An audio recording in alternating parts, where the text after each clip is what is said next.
Hoje nós vamos dar continuidade ao estudo do livro de Abacuque, trabalhando Abacuque capítulo 1, versos de 1 a 4. Eu peço que você abra sua Bíblia comigo nesse texto e vamos então hoje começar a exposição do livro.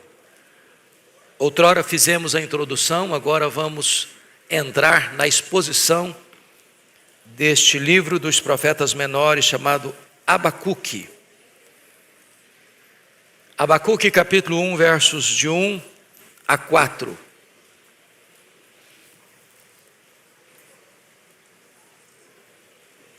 Abacuque fica perdido aí às vezes, no meio dos menores.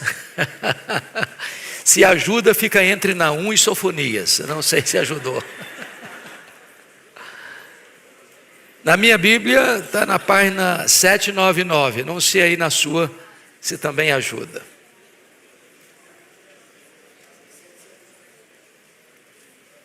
Abacuque capítulo 1, versos de 1 a 4.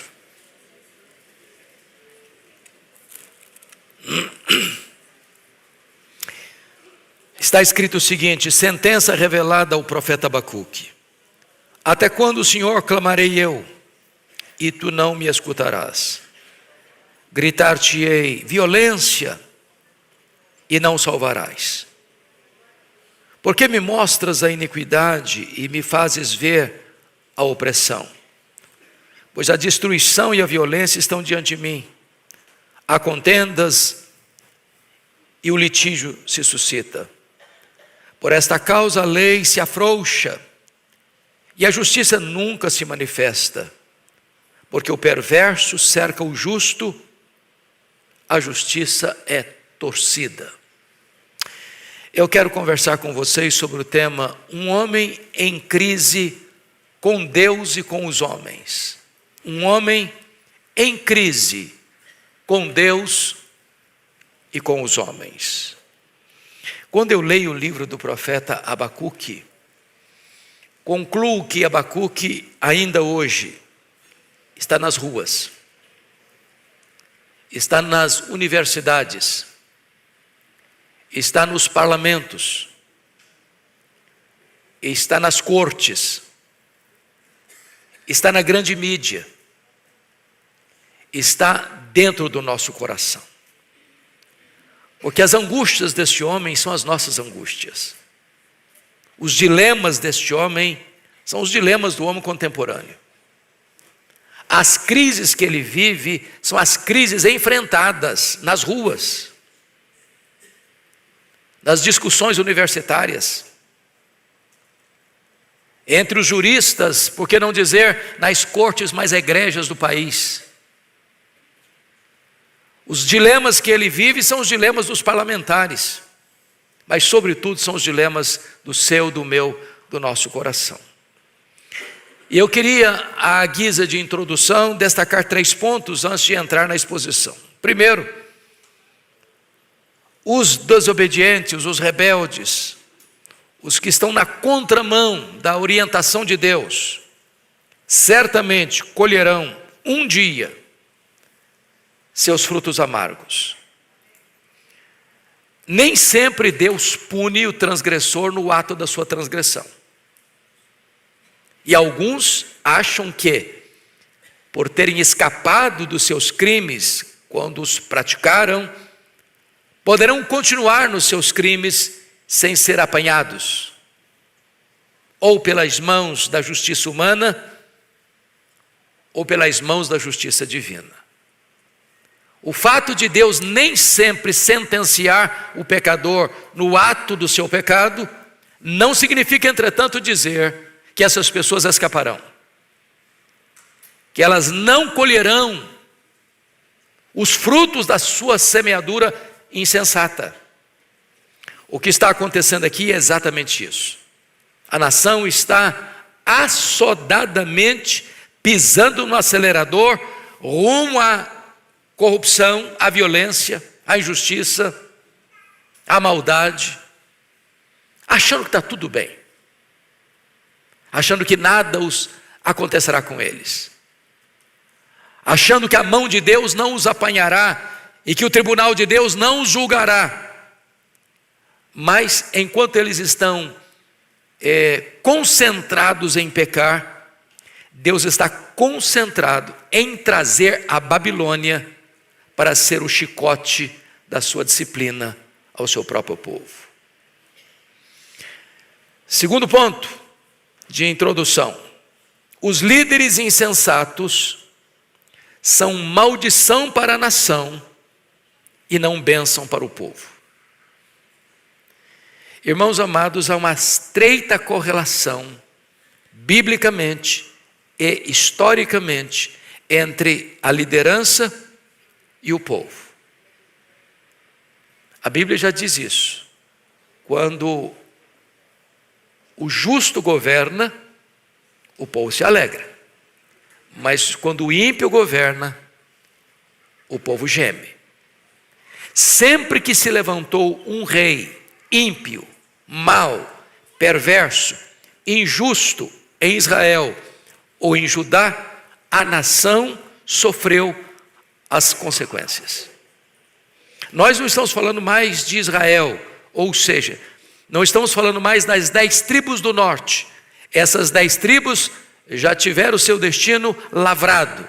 Em 722, lá no período de Ezequias, aqui em Judá, a Assíria levou as 10 tribos para o cativeiro. Nós estamos falando agora especificamente da nação de Judá, composta de 2 tribos, Benjamim e Judá. Estamos falando de Jerusalém e não de Samaria. Estamos falando daquela nação que alterna no governo homens piedosos e homens perversos. Porém, depois da morte de Josias, o último rei piedoso de Judá, a nação entrou numa descida vertiginosa para o abismo. Porque quando morre Josias, o seu filho Joacás governa, ele é muito mau. Depois governa Jeoaquim, foi muito mal. Depois governa Joaquim, foi muito mal. E depois governa Zedequias, e aí encerra o ciclo de Judá. A Babilônia toma a cidade de Jerusalém e leva o povo para uma amarga escravidão de 70 anos. Aqui está o ponto que eu gostaria que nós sempre parássemos para pensar. Quando um rei, quando um governante, seja ele rei, seja ele primeiro-ministro, seja ele presidente, ou num contexto mais próximo, seja ele um governador, ou mais próximo ainda, seja ele um prefeito, sempre que a liderança se afasta de Deus, se rebela contra Deus, aceita o mal, é instrumento do mal, coopera para que o mal prevaleça, a nação toda sofre os esbarros, o revés, as consequências dessa administração insensata, perversa e opressora. Terceiro ponto que eu levanto à guisa de introdução é que a soberania de Deus na história não é plenamente compreendida, mesmo pelos homens mais piedosos. É o caso de Abacuque. Porque Abacuque está em crise primeiramente com Deus. Porque ele vê a sua nação chafurdada na lama, assodadamente caminhando rumo ao desastre. A sociedade tornou-se um campo de guerra, onde o maior oprime o menor, onde a violência está nas ruas, onde as cortes, em vez de colocar as coisas em ordem, fazendo prevalecer a lei, para que o injusto não oprima o justo, o poderoso não oprima o fraco. As cortes estão de mãos dadas com a violência, estão compradas pelos poderosos. A lei é torcida, a justiça não é feita, e ele está em grande crise com Deus. Deus, o Senhor não vai fazer nada, o Senhor não vai agir, o Senhor não vai intervir, o Senhor não vai botar o pé no freio enquanto a nação pisa no acelerador rumo ao desastre. Essa era a primeira crise. Mas a segunda crise é maior que a primeira. É que quando Deus responde a ele, Deus diz o seguinte: eu estou Estou agindo sim. Eu estou preparando os caldeus. Estou preparando a Babilônia. Uma nação amarga e impiedosa. E essa nação virá. E essa nação vai tomar Jerusalém. E essa nação vai levar o povo para o cativeiro. E essa nação vai ser a vara da minha ira para disciplinar o meu povo. E ele entra mais em crise ainda. Porque ele não compreende, não entende como Deus pode usar alguém pior do que o seu próprio povo para disciplinar o seu povo. Às vezes, meus irmãos, a soberania de Deus não se encaixa com a nossa teologia, ou pelo menos com a nossa visão. Como essas trevas não se encaixam com a luz que acaba de chegar. Às vezes nós entramos em crise também. Eu não sei se você, como eu, mas quem que aqui está angustiado com o que acontece com o Brasil? Será que só eu sozinho ou tem mais alguém? Então Abacuque se levanta nesta manhã para ser o nosso professor. Seria apenas o instrumento de Deus, mas a voz é de Abacuque. Vamos à análise do texto. Primeiramente, os dramas existenciais de um profeta em crise. Abacuque é um profeta e é um intercessor. Antes de trazer a palavra de Deus para o povo, ele leva os dramas do povo a Deus. E eu chamo a sua atenção para um profeta que está em alarme por 3 razões. Primeiro, o drama de receber uma mensagem pesada da parte de Deus. Com a Bíblia aberta aí, vamos ao verso 1. Ponha na tela, filho, o verso 1, por favor. Vamos juntos? Sentença revelada ao profeta Abacuque. Essa palavra sentença no hebraico, a palavra massá, significa literalmente peso, fardo, algo muito pesado, uma carga esmagadora, algo que achata. Ou seja, o que ele está recebendo não é pesquisa, não é investigação, não é análise humana, não, ele recebe. É Deus quem revela.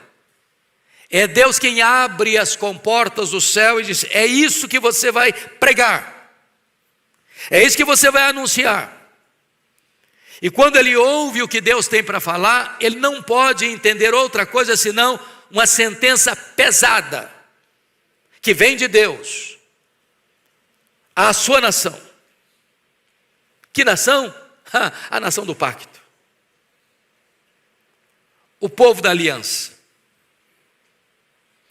Então, preste bem atenção, ele não cria mensagem, ele não inventa mensagem, ele recebe a mensagem. E essa mensagem é tão pesada, que o seu contemporâneo, Jeremias, por causa desta mensagem, foi preso. Essa sentença é tão pesada, que por causa desse tipo de mensagem, o profeta Isaías foi cerrado ao meio. E a sentença é tão pesada que aqueles que se levantam hoje ainda para entregá-la à nação sofrem certamente as consequências, por serem taxados talvez de inimigos da pátria.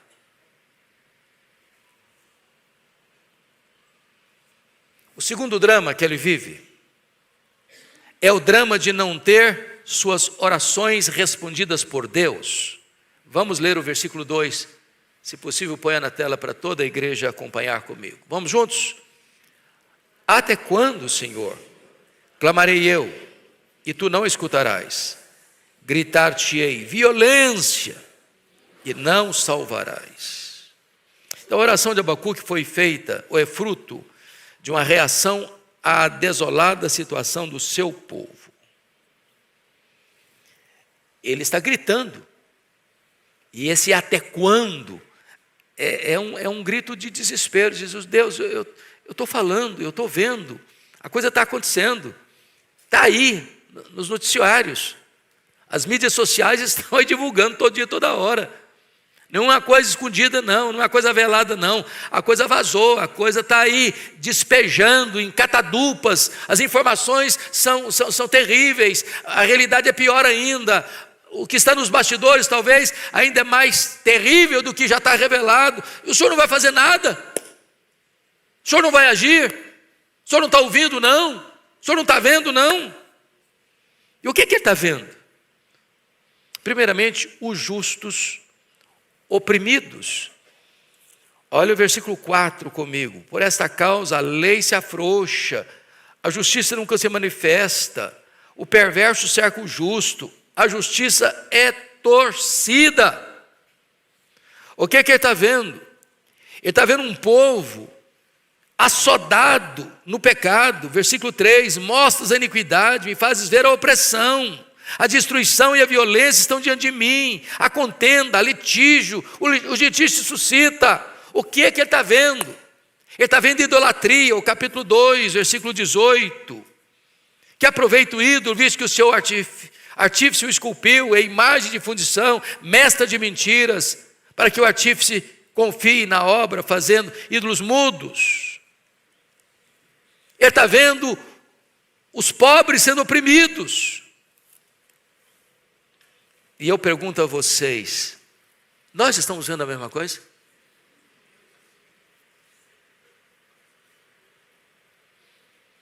Isso nos aflige?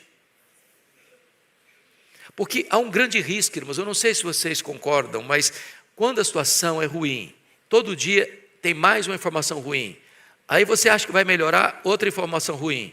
Aí quando você pensa que vai dar uma melhorada, outra informação ruim. Chega um momento que é igual a história do sapo na chaleira de água quente.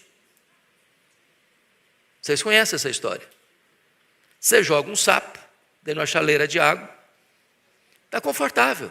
Aí você acende o fogo, vai esquentando um pouquinho mais, esquenta um pouquinho mais, daqui a pouquinho ele é cozido lá sem pular da chaleira. Chega uma hora que as informações não nos chocam mais. Chega uma hora em que a situação não mexe mais com a gente. Chega uma hora que você desliga o botão da sensibilidade humana e diz, você quer saber da coisa? Eu vou pensar só em mim. Pelo menos eu estou indo bem, eu estou sobrevivendo, que os outros se danem. Estou nem aí. A situação do profeta é que ele vê a situação do seu povo, e ele está gritando, até quando, Senhor? Até quando, Senhor? Até quando, Senhor? E as coisas não estão mudando. Segundo aspecto é que a oração de Abacuque foi oração de grande emergência. Você pode repetir comigo o versículo 2? Põe na tela, filho, para a gente voltar à leitura do verso 2. Vamos juntos. Até quando, Senhor, clamarei eu, e tu não me escutarás? Gritar-te-ei violência, e não salvarás. Sabe o que ele está dizendo para Deus? Deus, será que eu sou mais interessado na justiça do que o Senhor? Será que eu sou mais sensível do que o Senhor? Será que eu estou numa situação mais avançada de cuidado da sociedade que o Senhor? O senhor não está vendo não, o senhor não está sentindo não. Por que Deus não age? Por que os ímpios prosperam? Por que os maus tentam a Deus e escapam? Por que o justo é oprimido e o injusto não é punido? O justo é que ainda sofre mais consequências. Esse homem está em crise com Deus. Parece que a forma de Deus agir não está batendo com a teologia que ele tem acerca da pessoa de Deus. Terceiro, a oração de Abacuque se esbarra no silêncio de Deus. Até quando, Senhor, clamarei eu, e tu não me escutarás? Sabe quando você grita? A única voz que você escuta é o eco do seu desespero. Aliás, esse é um tema recorrente na Bíblia e perturbador: o silêncio de Deus. Posso lhes garantir que o silêncio de Deus grita mais alto nos ouvidos da nossa alma que o ruído mais barulhento das circunstâncias mais adversas. Esse foi o drama, por exemplo, de Jó. Lembram de Jó? Quando ele sofre 5 golpes na vida. A vida financeira, a saúde, os filhos, o casamento e as amizades. E em virtude desse ataque frontal que o joga ao chão, ele faz a Deus 16 perguntas por quê. E ele faz 34 queixas a Deus. E a resposta que ele tem diante do seu drama é o total silêncio de Deus. Esse é o drama de Davi, quando no Salmo 22, ele vai também erguer a sua voz.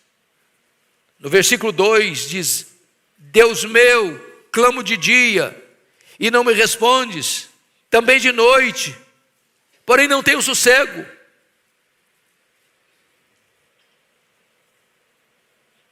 Este é o drama da mulher Sírio-Fenícia, que vai clamando atrás de Jesus: Filho de Davi, tem misericórdia de mim. E os discípulos tentam mandar essa mulher calar, ou mandam Jesus despedir a mulher, e ela continua clamando. O que é que você faz quando você ora e a resposta não chega? Você está doente e ora e a doença agrava. Você ora pela conversão do marido, da mulher, dos filhos, dos pais, e a pessoa fica mais endurecida ainda. Você ora pelo Brasil, e aí tem uma nesga de esperança, no outro dia joga um jato d'água fria na chamazinha que estava levantando, e você entra em pânico outra vez. Até quando, Senhor? Até quando?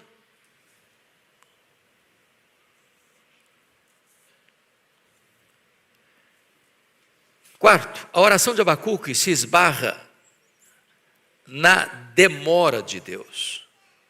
Porque o silêncio, ele é perturbador quando ele se estica.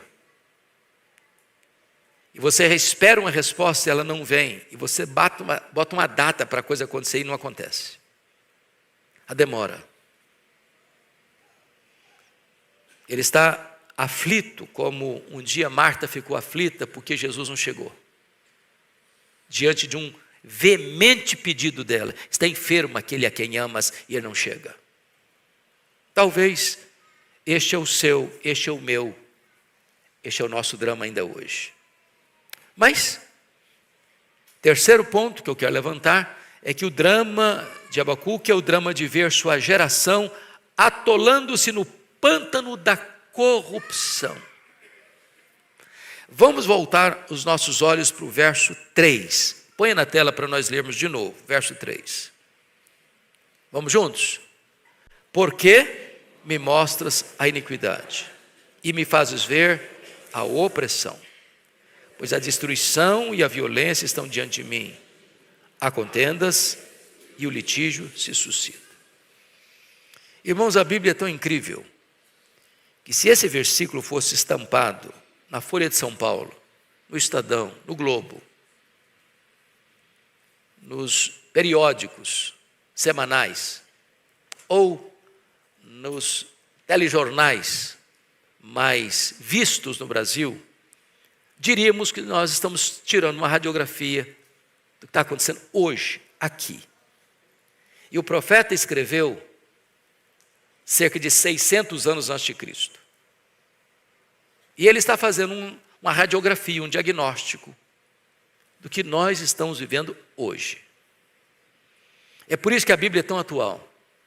Ela escreve a história antes dela acontecer. Isso prova uma coisa, é que o homem é corrompido por natureza. Os estudiosos, os pensadores, os filósofos, acham que o problema da humanidade é falta de instrução, é falta de conhecimento. Então, dê instrução para o homem, seus problemas estarão resolvidos. Isso é um engano. Essa foi a tese do positivismo. Quem pode negar que nós somos uma geração de autoconhecimento?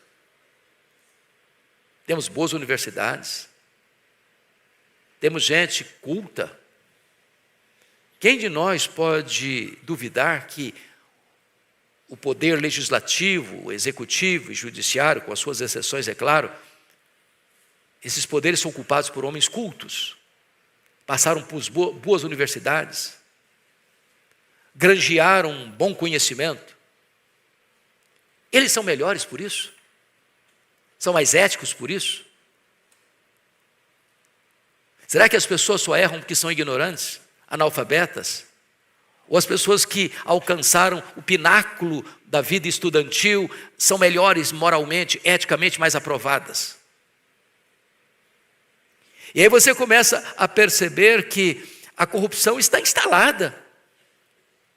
Não é lá nos coitadinhos que não tiveram acesso à escola, os que ganham um salário mínimo, os que levantam 4 horas da madrugada para pegar 3 conduções para chegar no emprego. A corrupção não é promovida pelos boia-frias.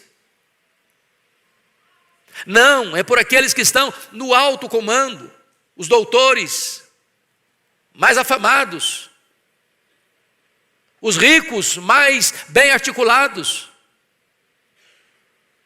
os que não têm qualquer pejo de roubar dos velhinhos do INSS para ostentar aviões, carros de luxo. E o profeta está aqui com o seu coração apertado, ao olhar para a sua nação e diagnosticar essa violência, essa injustiça, essa opressão.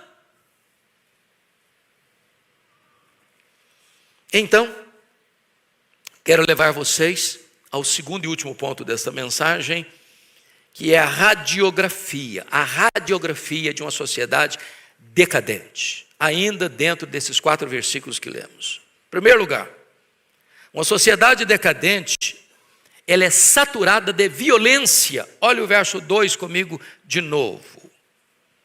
Vamos ler juntos? Até quando, Senhor, clamarei eu e não me escutarás? Gritar-te-ei violência e não salvarás. Deixa eu fazer uma pergunta óbvia, do óbvio ululante. Tem violência na sociedade brasileira?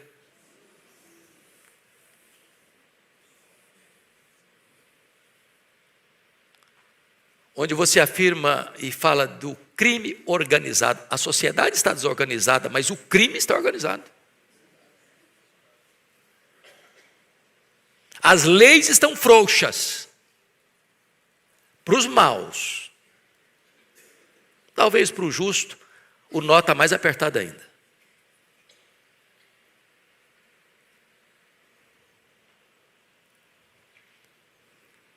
A sociedade está saturada de violência, não é só lá não, há 2.600 anos não. A sociedade está saturada de violência, é a hoje, é aqui. Hoje, gente, não tem nada mais insano, e vocês sabem disso, de você sair à rua e você ter medo do seu semelhante. Quem sai hoje andando pelas ruas de São Paulo assim, tranquilo, com dinheiro no bolso, telefone celular, tranquilo, dá um passeio, 11 horas da noite. Você faz isso? Você tem segurança? Não é uma loucura esse negócio? O homem tornou-se o lobo do próprio homem. A violência está nas ruas. Mas a violência não está só nas ruas, não. A violência está nos palácios. A violência está nas cortes. A violência está nos tribunais. A violência está nos mercados. A violência está nos meios de comunicação de massa. A violência está nas mídias sociais. Nós vivemos esse ambiente terrível dos cartéis do crime, do narcotráfico.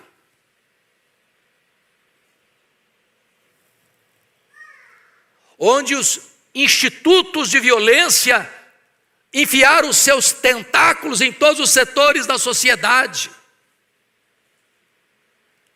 Onde os coitados dos velhinhos, dentre os quais me incluo,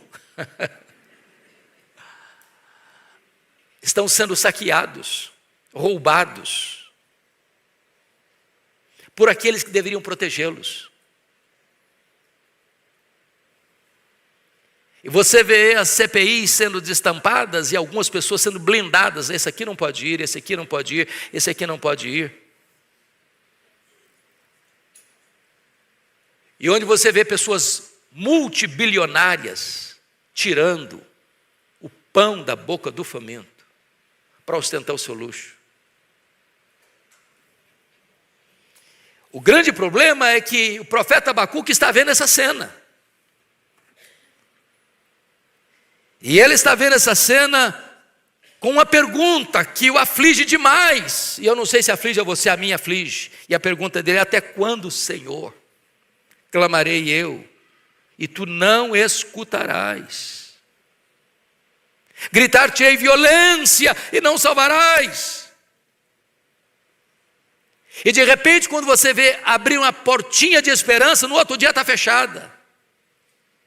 Porque aquela frechinha que se abriu era mais um jogo, era mais um artifício para tirar o oxigênio da esperança do povo. E é isso que ele está vivendo. Segundo lugar, uma sociedade decadente, ela é dominada pela iniquidade e não pela virtude. Vamos ler de novo o verso 3, por favor, ponha na tela. Verso 3. Toda a igreja comigo. Por que me mostras a iniquidade? Me fazes ver a opressão? Pois a destruição e a violência estão diante de mim. Há contendas e o litígio se suscita. Veja você que o problema do profeta não era apenas ver a presença do mal, mas a procedência dele. De onde estava vindo o mal que o aflige, que o incomoda? O mal que ele está vendo não é da Babilônia, não é nem da Síria. De onde está vindo o mal que está afligindo a ele? Da sua própria nação, do seu próprio povo.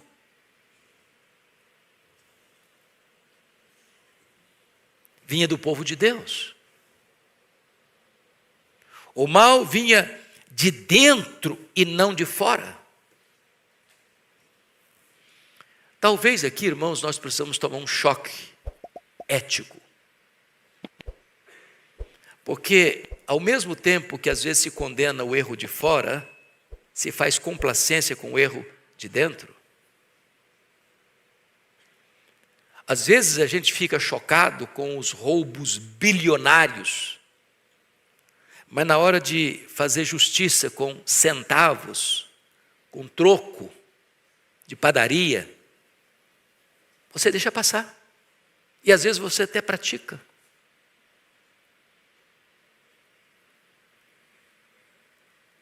Notem vocês que Jerusalém não está caindo nas mãos da Babilônia, porque a Babilônia é tão poderosa e Jerusalém é tão pequena. Quando você lê o profeta Daniel, capítulo 1, verso 1 e 2, não é o poder da Babilônia que é a causa da queda de Jerusalém. É Deus quem entrega Jerusalém à Babilônia. Os vasos do templo não foram saqueados pela Babilônia, porque a Babilônia é tão poderosa. Deus está disciplinando o seu povo, entregando os vasos do templo à Babilônia.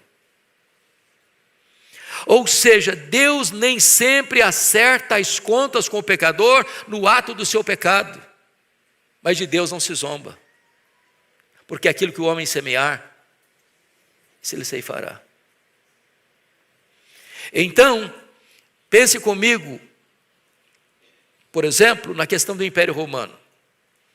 Você tem, na linguagem de Daniel capítulo 2, naquela grande figura que Nabucodonosor sonha, a cabeça de ouros, peito, e os braços de prata, o quadril de bronze, e as pernas e os pés de ferro, e os dedos de ferro e barro, e que uma pedra não lavrada por mãos bate nos pés dessa estátua, e toda ela vira pó, e essa pedra cresce e alcança o mundo todo.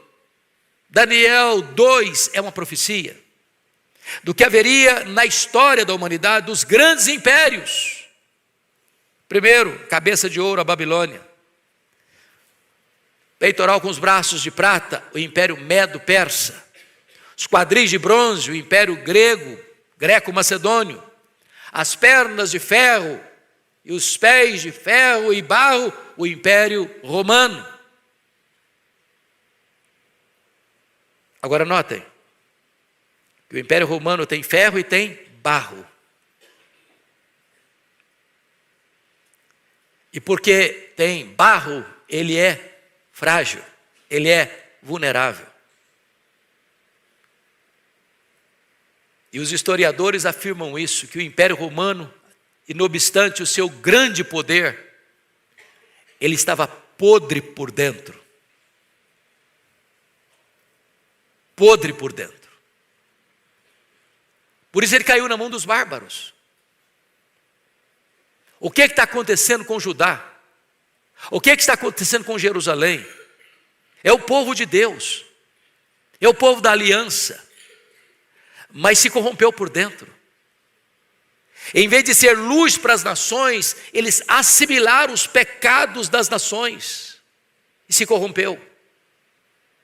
E porque se corrompeu, o pecado é o próprio dos povos, Deus vai entregar o seu próprio povo nas mãos da Babilônia, dos caldeus. E é isso que alarma o profeta, porque tem crise com Deus e com os homens. Primeira crise dele: meu Deus, o meu povo está pecando, a situação está terrível, eles estão assodadamente pisando no acelerador, rumo ao desastre, o Senhor não vai fazer nada. E quando Deus resolve fazer, a crise dele aumenta. Porque Deus responde para ele o seguinte: eu estou fazendo sim. Enquanto o meu povo está cuidadosamente pensando em fazer mal e mais mal ainda, eu estou trazendo um povo para discipliná-lo. Só que a Babilônia é pior do que Israel, pior do que Judá. Terceiro ponto: uma sociedade decadente, ela é marcada pelo domínio opressor dos fortes sobre os fracos. Volte a ler comigo o versículo 3, por favor. Põe na tela, vamos juntos. Todos: por que me mostras a iniquidade, me fazes ver a opressão? Pois a destruição e a violência estão diante de mim, há contendas e o litígio suscita. Então vamos entender o que significa isso. Opressão. Por que me mostras a iniquidade e me fazes ver a opressão? O que é opressão? O que você entende quando alguém oprime outra pessoa? Opressão é o domínio do forte sobre o fraco. É fruto do sistema corrompido de roubar do que pouco tem por aquele que mais tem.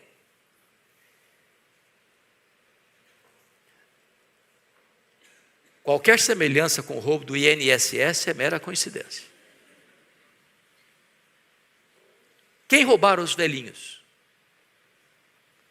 Alguém roubou os velhinhos para poder comer, estava passando fome, dizer, eu preciso comer também, então eu vou tirar um pouquinho daquele que tem para eu sobreviver. É isso que aconteceu? Para comprar carros de luxo? Para comprar jardins de luxo? Para comprar mansões de luxo? Para juntar dinheiro em paraísos fiscais? Opressão.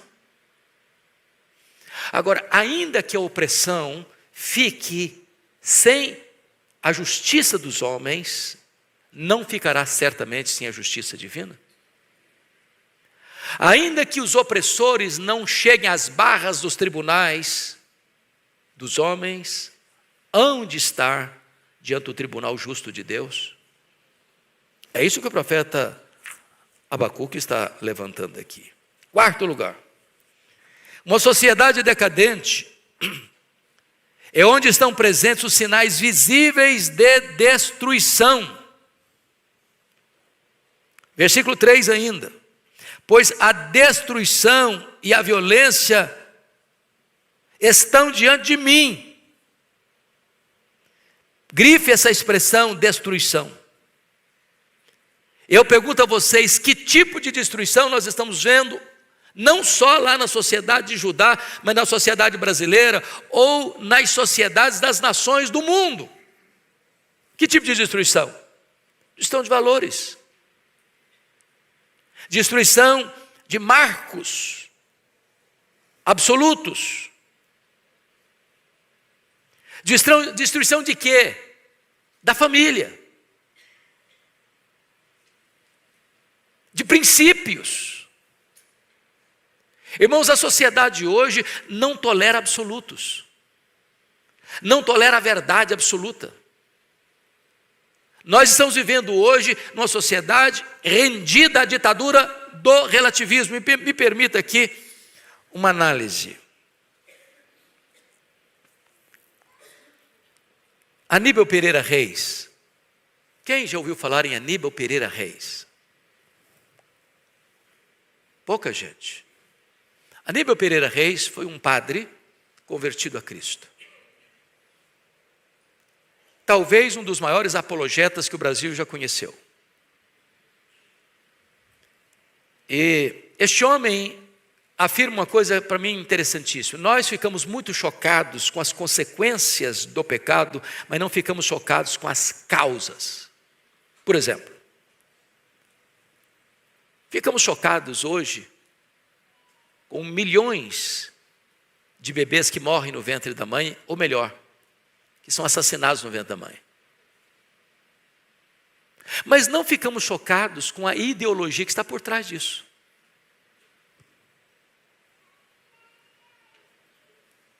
Existem pensadores que estão lá no ar-condicionado,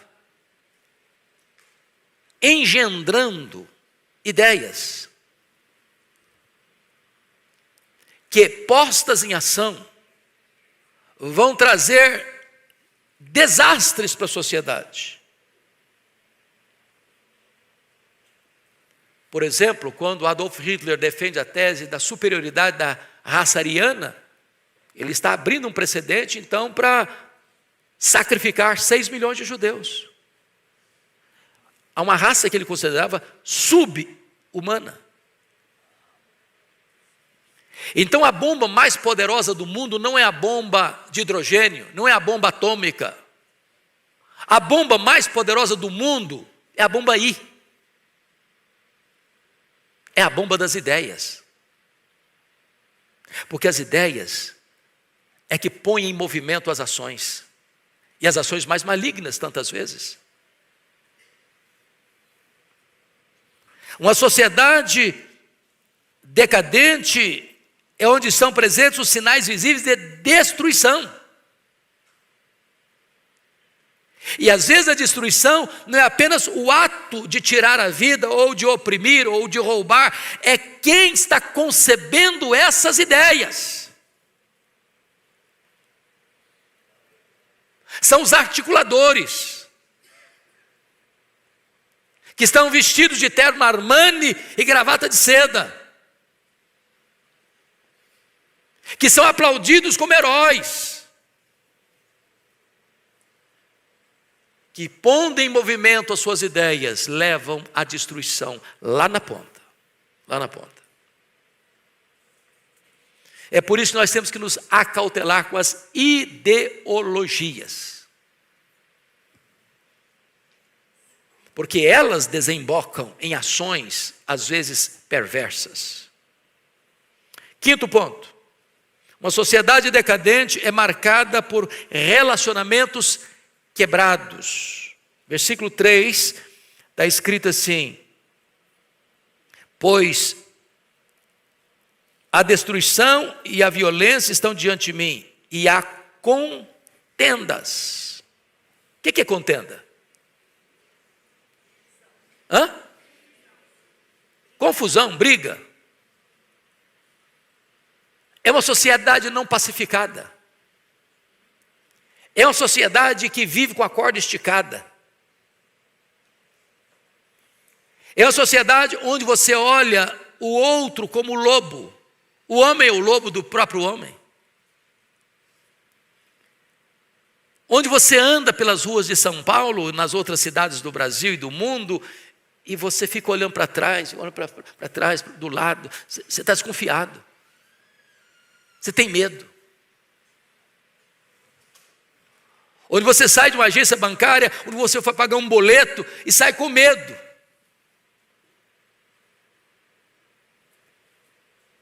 Contendas entre pessoas. E o texto ainda prossegue, e o litígio se suscita. Litígio, briga, facção, grupos. Essa é a sociedade de Judá. E Judá, sabe quem é? É o povo de Deus.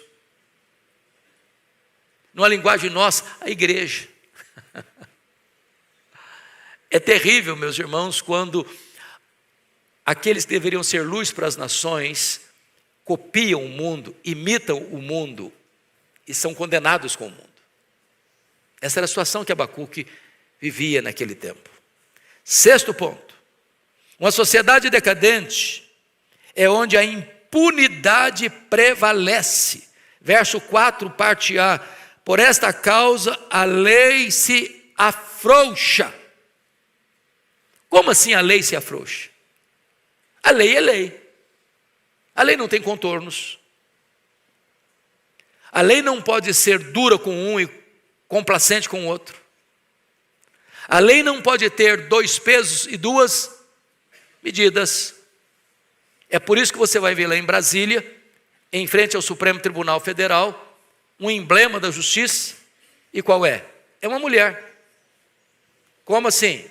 Vendada. Com o que nas mãos? Uma balança. E o que significa aquela mulher vendada com a balança nas mãos? O que é que ele quer passar? Que lição é que ele quer transmitir? É que a justiça não julga pela capa do processo, mas pelos autos do processo. Ah, é fulano, pesa a mão. Ah, é o Betano, não, aí se alivia. Não, justiça, a lei é lei. A lei não pode afrouxar para um e apertar para outro. Por que a balança? Porque tem que existir justiça. Não pode criminalizar tudo desse e inocentar tudo daquele. A justiça tem que cumprir a lei, não torcer a lei, não afrouxar a lei. Agora, que lei é essa aqui? De que lei ele está falando? Claro que ele não está falando da Torá, da lei de Deus. A lei de Deus não afrouxa não. Eita, Deus não se corrompe não. Não tem propina no tribunal de Deus não. Não se suborna o reto juiz não. A lei de Deus é clara, a alma que pecar, essa morrerá. Deus não inocentará o culpado. Essa é a lei da Torá. Mas a lei dos homens, às vezes é frouxa demais com uns e aperta o nó demais para outros. Porque depende do nome que está na capa do processo. Vocês não acham que Abacuque está nas ruas? que ele deveria fazer uma visitinha nos nossos parlamentos, nas nossas cortes, nas decisões.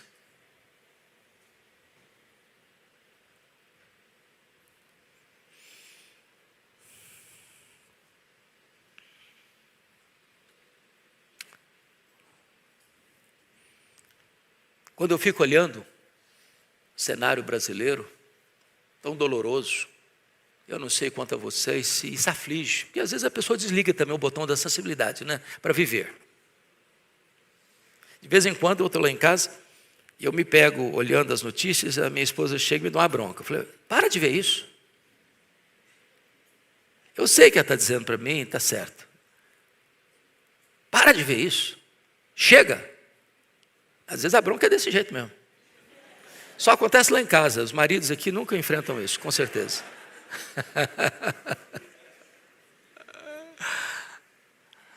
Mas tem hora que dá angústia. Você pega, por exemplo, a questão lá, que circulou o Brasil aí em tempos idos, Lava Jato. Pessoas vieram a público, não, eu roubei mesmo. E foram milhões, e milhões, e devolveram.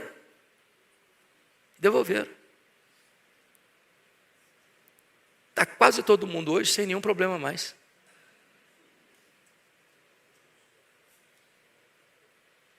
A lei se afrouxa. A justiça não é feita. E passa uma grande mensagem. O crime compensa.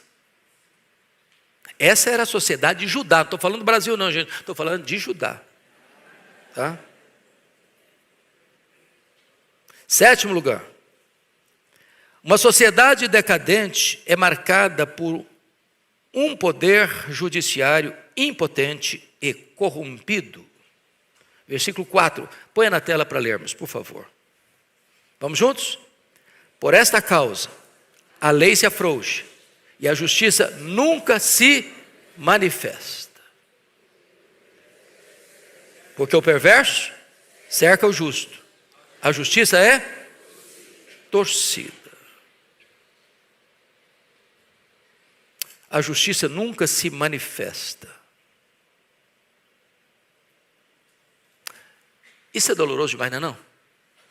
A justiça nunca se manifesta. O que você espera da justiça? Que ela seja feita. A sociedade, ela é composta de tal maneira que se o fulano oprime o Beltrano pode reclamar a justiça e esperar que os seus direitos violados sejam devolvidos a ele. Esse é o papel da justiça. Mas o texto está nos informando que a justiça nunca se manifesta. Porque nesse caso de Judá, a justiça tinha lado. Ela tinha lado e não era o lado certo. Era para favorecer o perverso. Era para cercar, entrincheirar, encurralar o justo.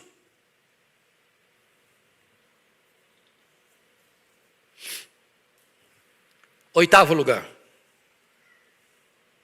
Uma sociedade decadente é onde se vê uma inversão total de valores. Versículo 4 diz assim: porque o perverso cerca o justo. Você já pensou nisso? O perverso cerca o justo está encurralado. Não havia a quem recorrer. Se ele pleiteasse sua causa diante dos juízes e tribunais de Jerusalém, a causa dele não era julgada com justiça, a lei era desprezada, o processo era fraudulento, movido por juízes comprados a dinheiro pelos poderosos. Portanto, dentro do nosso aparelhamento de Estado, você tem 3 poderes, desde Montesquieu, isso é assim: poder legislativo, poder executivo e poder judiciário. Se espera que esses três poderes sejam interdependentes, cada um cumpra a sua função e o seu papel, sem interferência um na vida do outro.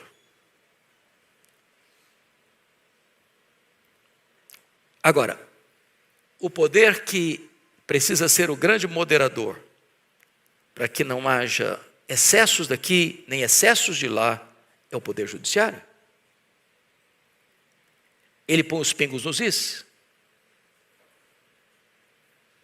Agora, quando esse poder, por razões muitas e às vezes não reveladas, se corrompe, passa a ter lado, afrouxa a lei para um, aperta demais para o outro, então esvazia-se o povo do oxigênio da esperança. É o caos, é a crise que se instala. Esse é o drama do profeta Abacuque. Essa era a realidade de Jerusalém, essa era a situação da nação de Judá. Mas eu termino com o último ponto. Uma sociedade decadente é onde os tribunais estão mancomunados com os criminosos para roubar o direito dos justos. Veja como termina o versículo 4. A justiça é torcida. A justiça é torcida. Portanto, a justiça não é mais justiça. A justiça recebe um outro nome: injustiça.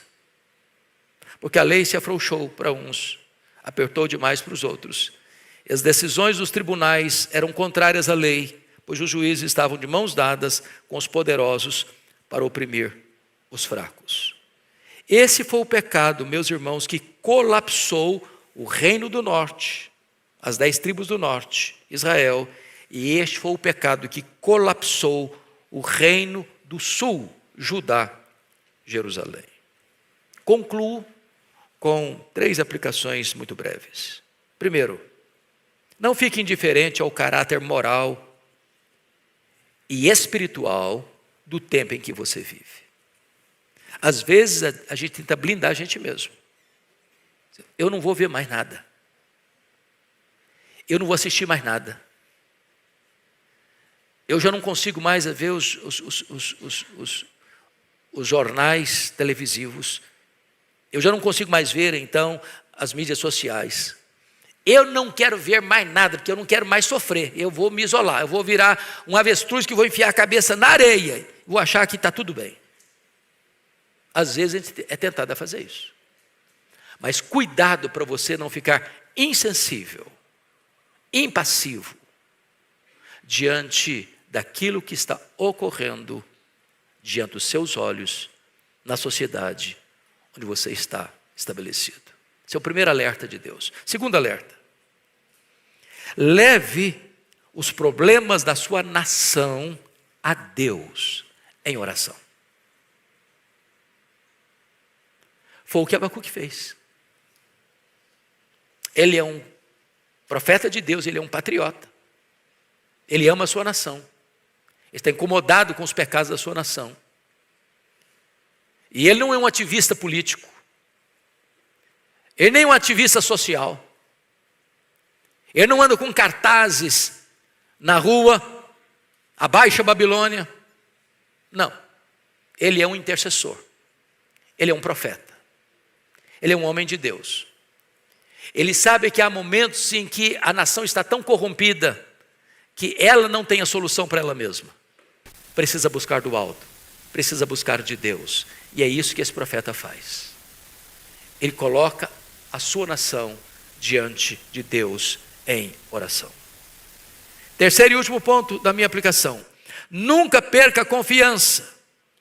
Nunca perca a confiança que Deus está do lado da justiça, mesmo quando a iniquidade parece prevalecer. Tem hora que o silêncio de Deus e a demora de Deus não significa que ele já desligou, já perdeu o interesse, que ele nunca mais vai agir. Deus sempre estará do lado da justiça. E mais, entenda que Deus ouve suas orações.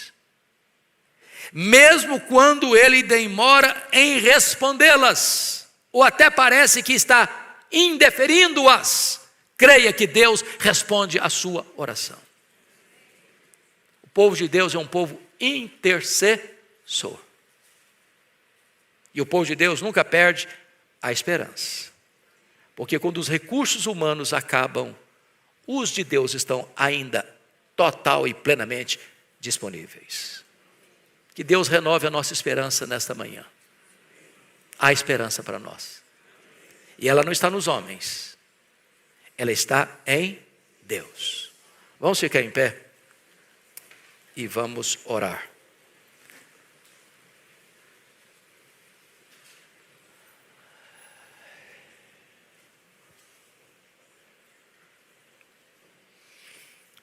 Ó Deus amado, nós te rendemos graças, porque a tua palavra é viva, atual e poderosa.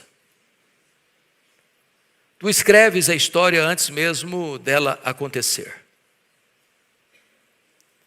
Às vezes, como Abacuque, ficamos também aflitos, até em crise, diante do cenário sombrio